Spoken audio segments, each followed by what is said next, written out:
Hi again then guys, so we've got another GranTurismo 6 top speed tune for you today, and this time it's for the BMW M Coupe, which is of course a hard top version of the BMW Z3.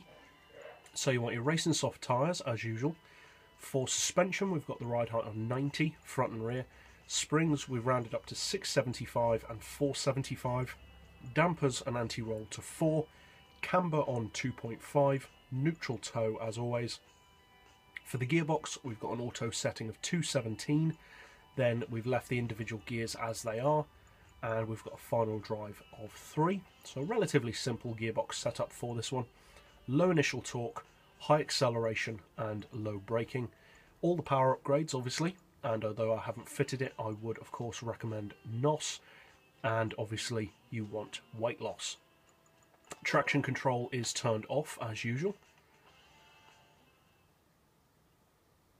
And so this is kind of a speciality car, really, on GranTurismo 6. You don't see a huge amount of people using this car. It's a bit of a sleeper. I mean, at the end of the day, it is a sports car, but still it's kind of a sleeper because it is quicker than it looks. And it's quite a dumpy little sports car, not that much bigger than like the MX-5 or the S2000, but very, very good top-end performance. Very good handling as well. Being a Beamer, they're known for making good drivers' cars. Personally, I'm not a huge fan of this car, to be completely honest. I think it's a nice car, I'm just not a big fan of it.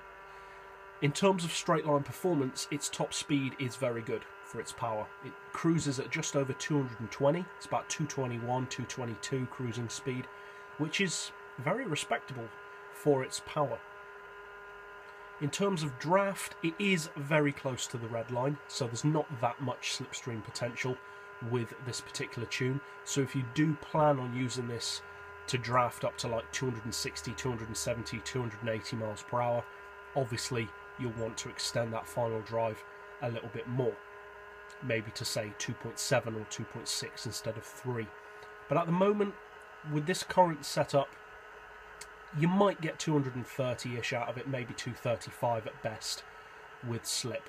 So this is pretty much just a top speed tune for the car on its own, rather than specifically for draft racing, obviously. It handles pretty well, as I said. The handling is a lot heavier than you'd expect it to be for a small sports car, which is good, because a lot of these kind of cars can have a tendency to weave over the road. But this one doesn't do that. It's very stable, very consistent, very easy to drive at high speed, which is good. Handles pretty well on the curve as well. I can't say that I've used it in any specific top speed races, so I'm not sure how competitive it would be against other sports cars, but it's certainly not slow on its own, has impressive performance for its power. So I hope you guys find this tune setup helpful. If you did, feel free to subscribe. Put out new tune setups every single day, and as always, thanks for watching.